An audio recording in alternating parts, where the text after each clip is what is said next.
Buen día, mi nombre es Ernesto Bustamante y este es el podcast Salud con Bustamante. Hoy tenemos un programa en el que vamos a tocar el tema de cáncer, más extensión. Me acompaña mi coconductora Rosy Beltrán y tenemos como invitado especial a mi amigo, el médico especialista en oncología, el doctor Víctor Palacios. Doctor Palacios, él ha sido director del programa de prevención y control de cáncer 3 veces y tenemos el honor de que nos acompañe el día de hoy. Muchas gracias, Víctor, por acompañarnos. Yo quiero preguntar específicamente acerca de cómo es que nos puede ayudar para prevenir qué tipos de cáncer la vacunación contra el virus de la hepatitis B, que está asociada a una hepatitis que uno lo ve como un cuadro infeccioso. Sin embargo, hay una asociación al cáncer de hígado y yo quería preguntar cómo es que nos puede ayudar la vacunación contra esta enfermedad. La vacunación contra el virus de la hepatitis B es uno de los avances más importantes de los sistemas de salud. La incorporación de esta vacuna ha permitido disminuir la incidencia de forma drástica de hepatocarcinoma, de un cáncer en el hígado. Muchos países, dentro de estos Perú, teníamos casos avanzados de cáncer de hígado a edades muy tempranas. Hablábamos de adolescentes de 10, 11 años que llegaban con un cáncer bien avanzado prácticamente a morir. Y entonces esta vacunación contra el virus de la hepatitis B, que idealmente se debe dar dentro de las primeras 24 horas de recién nacido, ¿no? Es la forma en la cual el niño o el recién nacido es inmunizado y puede prevenir de alguna forma el desarrollo posterior de una infección crónica por el virus de la hepatitis B. Muy bien, o sea, para prevenir el cáncer de hígado, el hepatocarcinoma, es importante que uno haya sido vacunado contra el virus de hepatitis B. Ahora, la vacunación ocurre desde las primeras 24 horas de nacido porque una de las formas de transmitir que tiene este virus es por la vía perinatal, durante el acto del nacimiento. Entonces no vaya a ser que la mamá tenga el virus de pronto circulando de una manera subclínica y entonces haya contagiado al niño en el momento que éste nace. Por eso se vacuna desde temprano.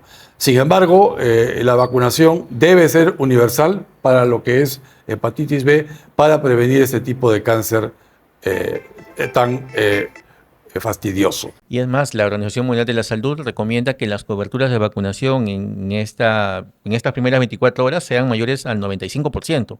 Y el país todavía no ha logrado ese objetivo, por la ruralidad del país, porque todavía falta acceso, ¿no? Claro, y eso es importante. Aquí no estamos hablando del efecto rebaño porque no es un virus que se transmita por el aire, aunque sí es contagiable por vía sexual, por transfusión de sangre y por vía perinatal, como ya expliqué.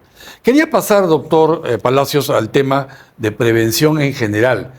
Así como uno puede prevenir ciertos tipos de cáncer, como ya hemos explicado, mediante, por ejemplo, la vacunación o la aplicación de cremas de protección solar, uso de sombreros. ¿Qué otro tipo de cambios de hábito, de cambios de actitud podemos aplicar para prevenir qué tipos de cáncer? Okay.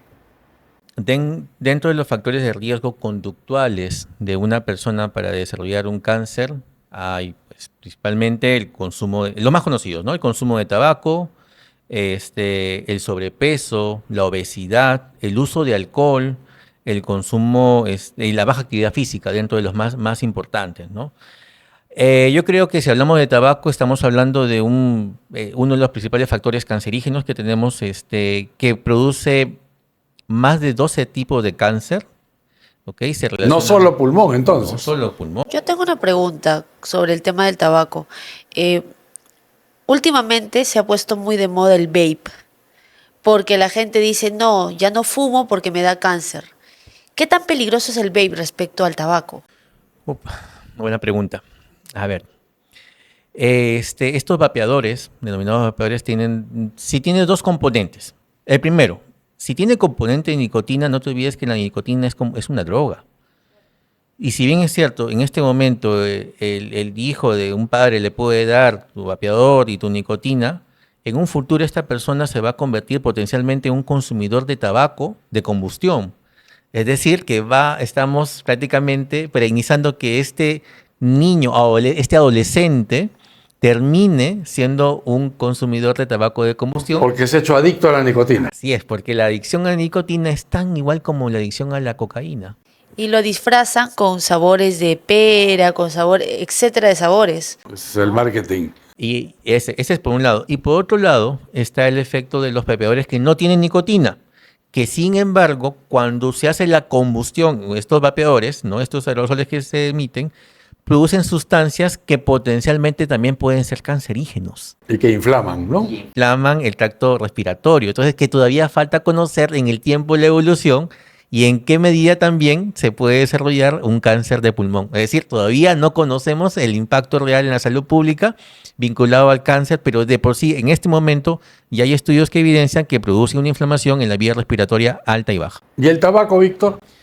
El tabaco. Perdón, el alcohol. El alcohol. Acá hay un tema muy controversial. No se suele hablar del alcohol como cancerígeno, pero el alcohol es cancerígeno. El alcohol produce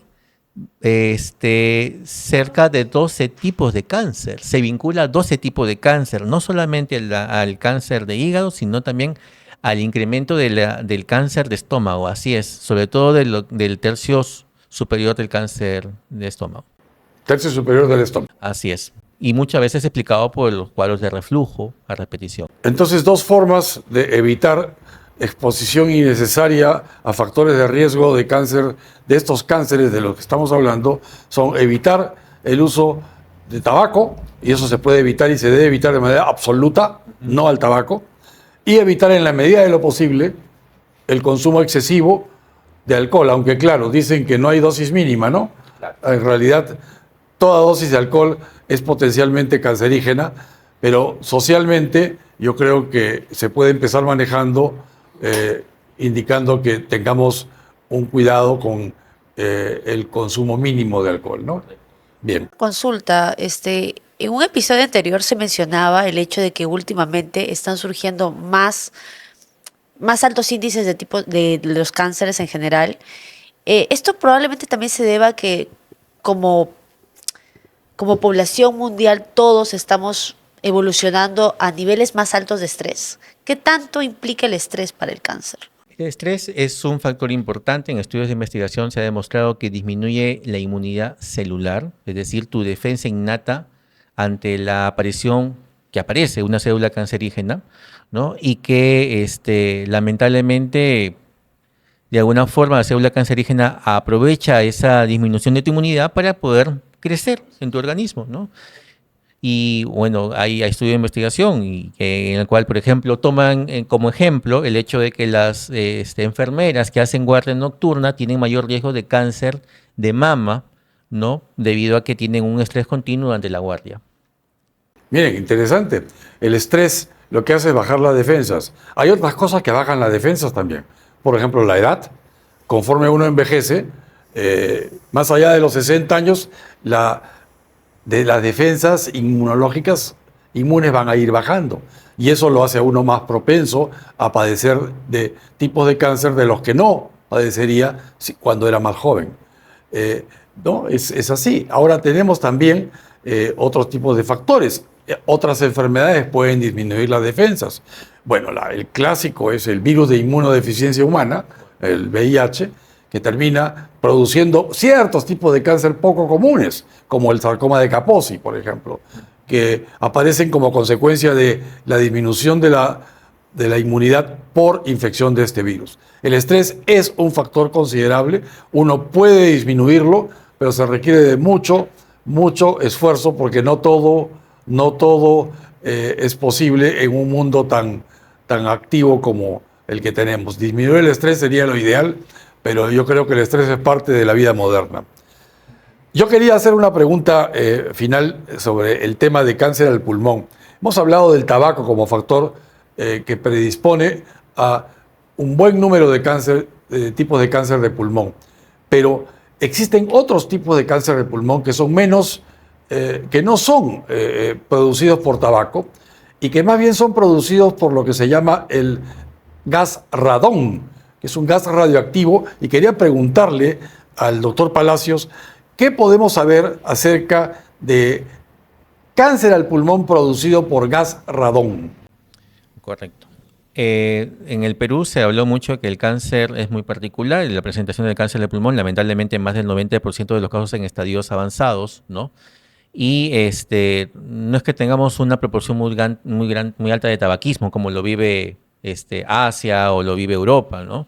Y es así que se planteó que una siguiente hipótesis es el uso de leña, por ejemplo, para cocinar en la sierra, y después se les ocurrió identificar el radón como un gas natural radioactivo que está en el suelo o en la actividad minera, por ejemplo, o en la excavación de la tierra, y en el cual al remover una persona respira este radón y termina siendo un cancerígeno. Entonces, estamos viviendo un boom de construcción en el Perú y aparte que tenemos una actividad minera muy importante que genera pues que nuestra población esté expuesta a este gas natural que es radioactivo y que en un ambiente cerrado lamentablemente se acumula y nosotros podemos ir a un departamento muy bonito, pero si en las bases de esta construcción no se colocaron los filtros necesarios para evitar que este radón suba y ascienda, llega a un departamento donde está lleno de radón. Por eso que es tan importante mantener ventilada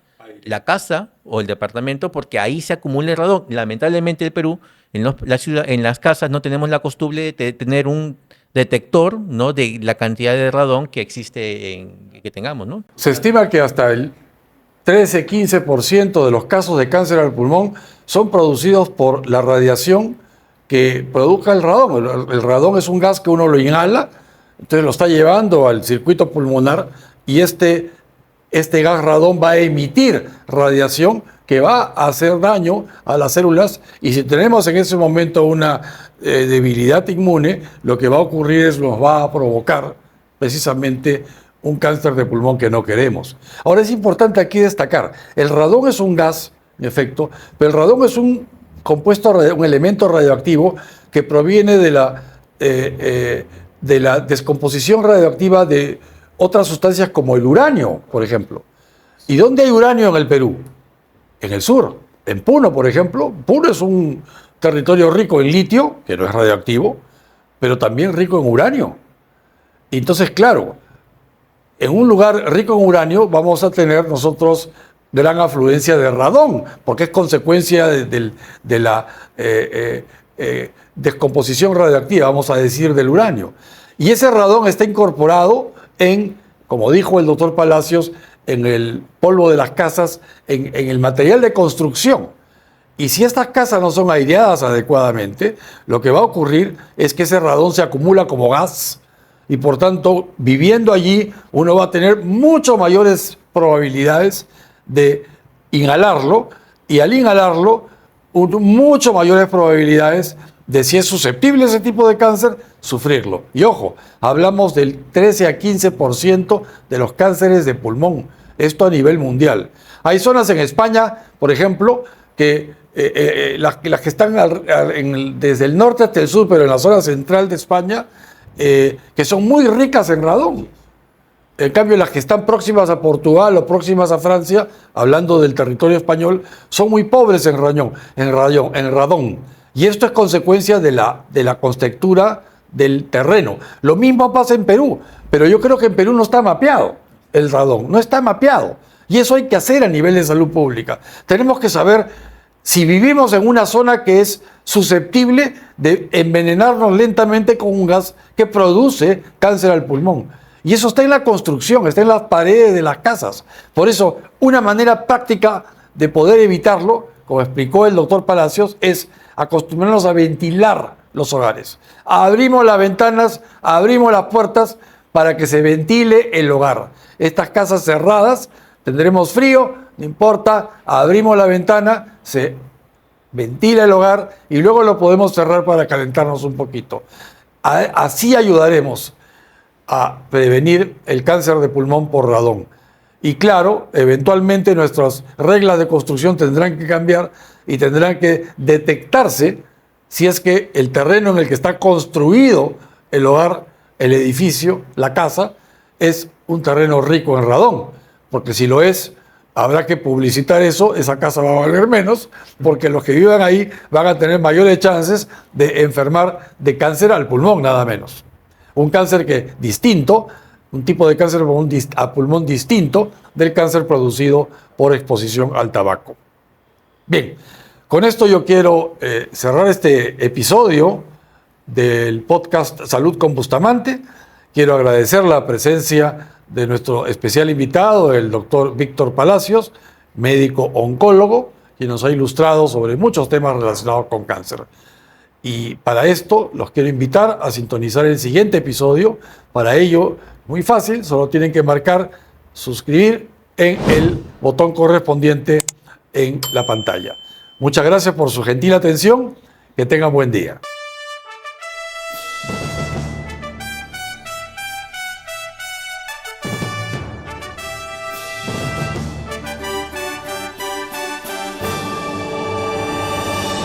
Esta es la cédula de votación. La cédula de votación que el 12 de abril todos los peruanos tendremos que marcar. La pregunta es, ¿cómo votar? Miren lo complejo que es. Para esto nosotros vamos a explicar que en realidad puede ser más sencillo de lo que todos creen. Aquí, en esta cédula de votación hay que identificar primero, más o menos hacia el medio de la cédula, la columna que corresponde a Fuerza Popular. En realidad es toda una fila para Fuerza Popular, que corresponde a las 5 columnas que hay en la cédula de votación. Y cuando querramos nosotros marcar, tenemos en primer lugar que marcar la primera K, que es la que corresponde a la votación presidencial. Se escribe una X o un aspa sobre la letra K o sobre el rostro de la candidata Keiko Fujimori. Pero luego viene la gran pregunta: ¿cómo hacer para votar por senador nacional, que en este caso es Fernando Rospigliosi? ¿Cómo hacer para votar por diputado por Lima, que en este caso es Rosángela Barbarán? ¿Y cómo hacer para votar por senador por Lima, que es Ernesto Bustamante? Entonces, para esto yo quiero preguntarle a Fernando. Fernando, ¿cómo podemos votar por ti para senador nacional? Es muy sencillo. Hay que marcar la K del partido Fuerza Popular para el Senado Nacional y marcar el 3. A ver, veamos. Perfecto, lo mostramos. Así es. Pero también hay que marcar todos los 3. Ajá. Ya. Todas las K.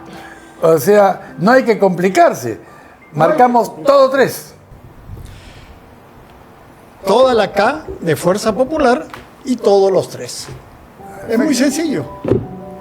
Muy bien. Rosángela, por favor explícanos cómo podemos votar por ti. Bueno, cada vez que salimos a hacer justamente nuestras activaciones, le decimos igual: recibe tu cédula de votación, ubícate exactamente en el medio, marca todas las K que veas, en todas las columnas, y luego escribe el 3 en todas ellas. Así que vamos a tener esto.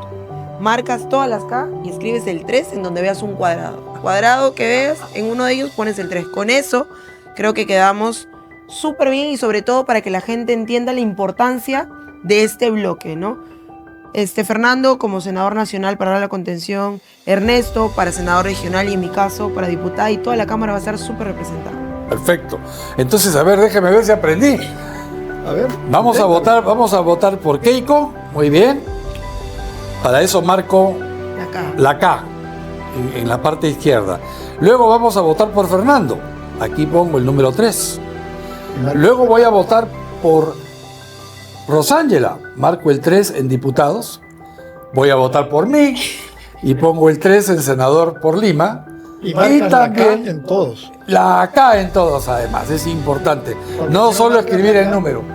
Claro, dicen que puede valer, pero no corramos riesgos. No. Es importante entonces. Mostremos todos entonces nuestra claqueta y este es el voto. No te hagas bolas, marca todo 3.